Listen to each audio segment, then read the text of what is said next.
L'immense France Gall est morte le 7 janvier 2018, 26 ans après son compagnon Michel Berger, décédé le 2 août 1998. Une histoire d'amour qui a débuté en 1974 mais qui n'était pas du goût de tout le monde, comme le rappelle Le Parisien dans un article publié dimanche 9 janvier 2023. C'est en 1973 que France Gall, dont Fabienne Thibault était jalouse sur la comédie musicale Starmania, ex-star des Yéyés avec Johnny Hallyday, Sylvie Vartan, ou Sheila, qui s'est longuement confiée dans un documentaire, rencontre Michel Berger.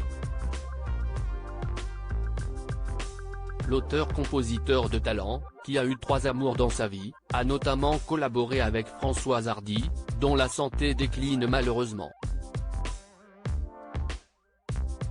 Sa carrière est alors au point mort et elle ne sait même pas si elle va continuer le métier. C'est le titre de Michel Berger Attends-moi, qui donne à France Gall l'envie de rechanter. Il y avait une vraie fraîche, une modernité. On sentait une gaieté, mais aussi une sensibilité, une façon très simple de dire les choses. C'était exactement ce que j'avais envie de faire, rapportera plus tard l'interprète d'Il jouait du piano debout. Une rencontre hasardeuse mais il n'est pas encore question d'histoire d'amour pour autant, Michel Berger n'aimant pas spécialement les chansons de France Gall qui ont fait son succès dans les années 60. En un mot, ce n'est pas du tout son style de chanteuse et il hésite à écrire ou composer pour elle. Leur rencontre est d'ailleurs assez explosive. J'aimerais vous faire écouter ce que ma maison de disques veut que je sorte, lui dit France Gall. Michel Berger accepte poliment et conclut après écoute, c'est absolument nul. Pour une première rencontre on ne peut pas dire que le courant passe.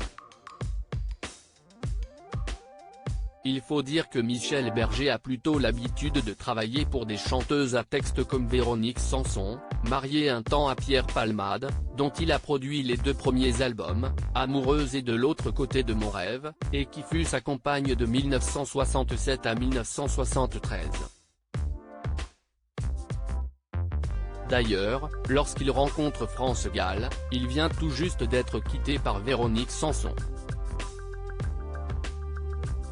Le moral n'est pas au beau fixe. Un essai réussi. Mais France Gall ne se vexe pas outre mesure et accepte de poser sa voix sur un titre de Michel Berger, Mon fils rira du rock'n'roll, qu'il enregistre pour son 2e album. France Gall arrive au studio et pose sa voix en une seule prise. Michel Berger est impressionné et commence à changer d'avis sur la chanteuse.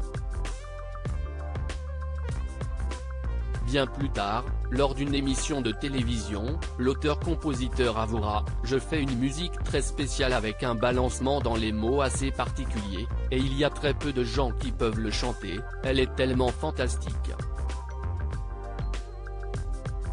La mayonnaise artistique commence à prendre et Michel Berger écrit et compose un premier titre pour France Gall en 1974, La déclaration d'amour. Le succès est au rendez-vous, France Gall remise sur les rails, et leur collaboration désormais indéfectible. Et une histoire d'amour qui commence dans le même temps, les 2 artistes s'apprivoisent et tombent amoureux. France Gall se confie alors à son amie Véronique Sanson. Le Parisien rapporte le coup de fil qui va faire basculer leur amitié. En effet, fin 1974, Véronique Sanson appelle France Gall. Lors de la conversation, France Gall se confie, « Je crois que je suis en train de tomber amoureuse de Michel ». Sous le choc, Véronique Sanson réagit après un long silence, « Je ne sais pas comment on fait pour ne pas tomber amoureuse de Michel. et elle raccroche au nez de France Gall, alors que c'est elle qui avait quitté Michel Berger. Fin de l'histoire entre Michel Berger, France Gall et Véronique Sanson.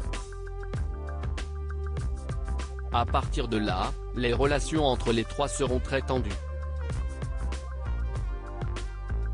Ce qui n'empêche pas France Gall et Michel Berger de se marier le 22 juin 1976 et d'avoir 2 enfants, Pauline et Raphaël.